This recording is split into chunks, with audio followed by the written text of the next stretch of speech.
Welcome back to riskfeestaxes.com. Riskfeestaxes.com. This is Imran Razvi. I go by Raz, and Daniel Razvi, who's a tax attorney. And we have him for a reason. One, he's my son, and I love working with him. And number two, he has a lot of information on how the law works. And it's very important to know how the law works, because then you can take advantage of the rules and regulations for yourself. So one of the things we get a lot of questions about is long-term care. And we've talked about it before, but there are several different products out there that have some fine print or some incentives, and that's where the lawyer comes in and does that. And so before you go into that, Daniel, one of the things that I've learned, I've been in the business for a long time. And when most people are taught how to sell long-term care insurance, they're usually taught in a scare tactic type thing. Everybody's going to need it. It's so much money. Everybody's got to have the maximum they can possibly afford. That may not be true. You may not need that, because if you have pension, Social Security, rental income, dividends, interest, you may have enough residual income coming in that you may not need the top tier long-term care. So we gotta make sure that you're getting what you need, not what the insurance company or the agent is trying to sell you. And so if you want to know more and compare different options, you can go to our website, riskfeestaxes.com. Again, that's riskfeestaxes.com. We have that website because the three biggest killers in retirement are risk, fees, and taxes. We want to reduce all of those. When we're talking about long-term care, that's a risk of needing long-term care services in the future. So, Daniel, we get a lot of questions about these advertisements on the radio and on TV about annuities that have big payouts for long-term care. Right. So explain some of those options out there that are different than traditional long-term care insurance. Sure. So one of the main benefits of using an annuity to fund long-term care rather than buying a long-term care policy that's standalone is you don't have to qualify for health to get these features and benefits and riders. If you put money into an annuity, then you could automatically get it with a lot of these companies. But does that mean it's useful or good for you? It may or may not. So let's look at the fine print of some of those. The most common thing you hear is if you have a pension annuity, an income annuity that's paying you a guaranteed lifetime income, you might have a long-term care doubler.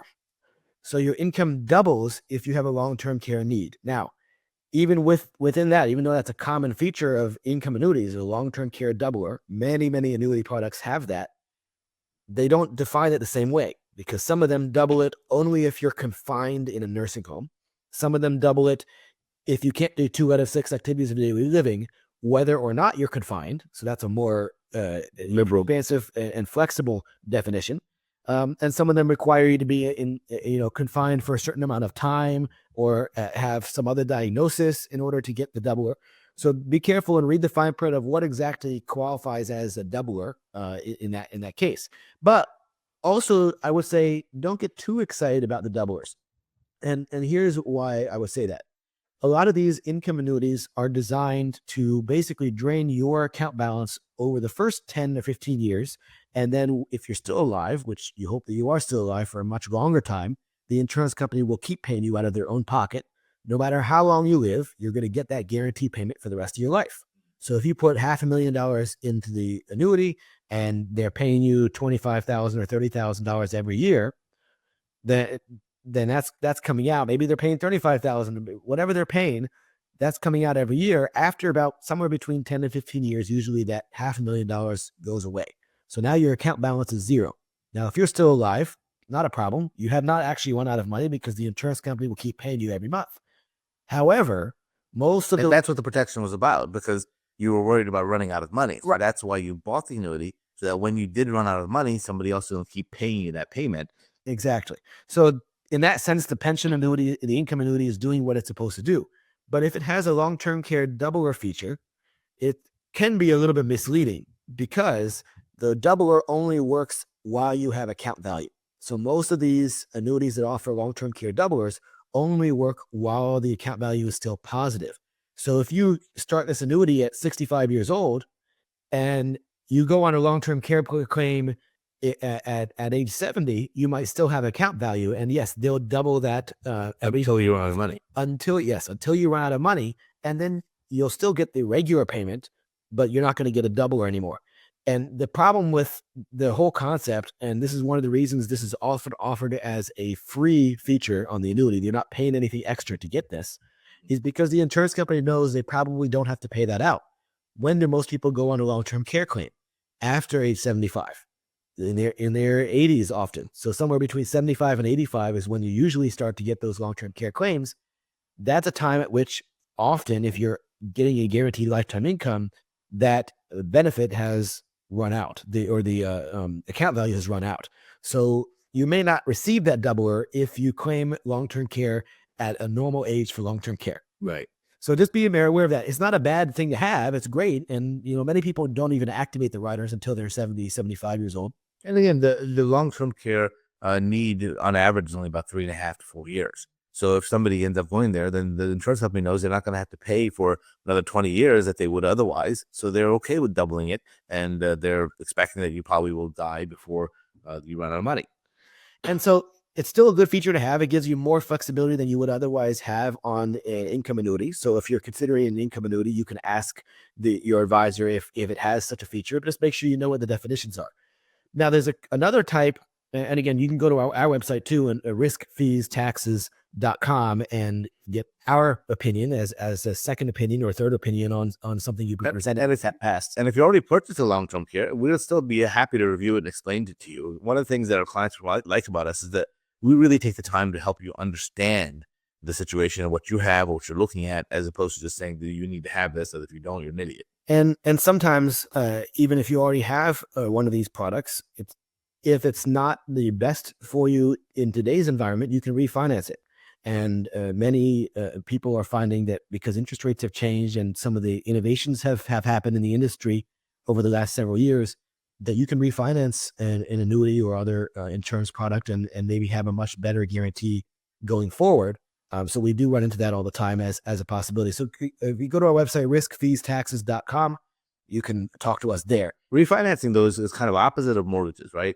You really refinance a mortgage when the interest rates go down, because then you can get a lower rate. But with the annuities and insurance products, usually refinance when the interest rates are higher, because then you get a better rate.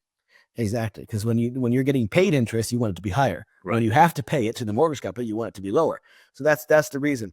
Now, besides the long-term care doublers, there's also a couple other innovations that have come in the last few years, where it's a little different. It's still with an annuity, so often you don't have to qualify for health purposes, but there's a true long-term care component to that, and it lasts, for no matter when you activate it, you get it. And so these are often not on income annuities. Sometimes they can be on income annuities. Sometimes they're growth annuities. And you might have one that's just growing every year, has a protection against loss, but there's a bonus if you go into long-term care. So you do pay a fee for it, but it's usually a much smaller fee than you would pay for a similar amount of long-term care insurance. And you're still growing your account value. So if you don't need the long-term care, your kids are still going to receive that benefit as a death benefit when you die. And there's one product that gives you a option of turning on a lifetime income stream or using the benefit for long-term care. And that benefit could be much higher than your actual account value, and you could spread that out for long-term care purposes. So there are some other innovations. It's not all just long-term care doublers, but there definitely are options. If you have some money set aside, maybe it's not enough to cover all the long-term care needs you think you might have, but it is a decent amount of money set aside, and you want to have some coverage for long-term care, but you can't qualify because you're not in great health, then that will be an option that we should look at. So we should definitely sit down and evaluate all the options when you're ready to talk. And Daniel, we've had clients that came to us that wanted to buy long-term care insurance, and we've actually counseled against it because they didn't need it, because they had enough rental income, pension income, dividend interest income, that they did not need long-term care. So the whole idea is, look, we have access to every product out there. We have software that helps us determine all the different riders and benefits and all the different bells and whistles. So we're not trying to sell you a product. But we are fiduciaries. When we meet with you, we talk to you, we find out what you want, what's important to you, and even if long-term care is really important to you, let's take a look at your whole financial situation and see if it is something you really need. Do you need the Cadillac policy, or do you just need a stopgap between, to fill the gap in between what you have and what you need? And then we also get questions, Raz, about Medicaid planning.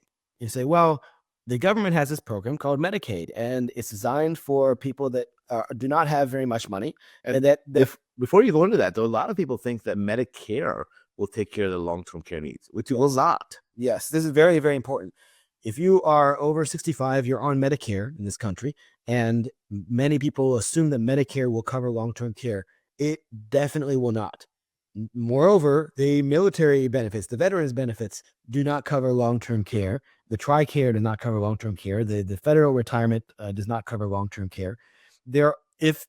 All of the long-term care services for nursing homes and for assisted living, the most that you're going to get out of any of these health insurance plans is, a month or two if for rehab or something like that. You're not going to get any long-term care out of that. The programs that do exist are needs-based.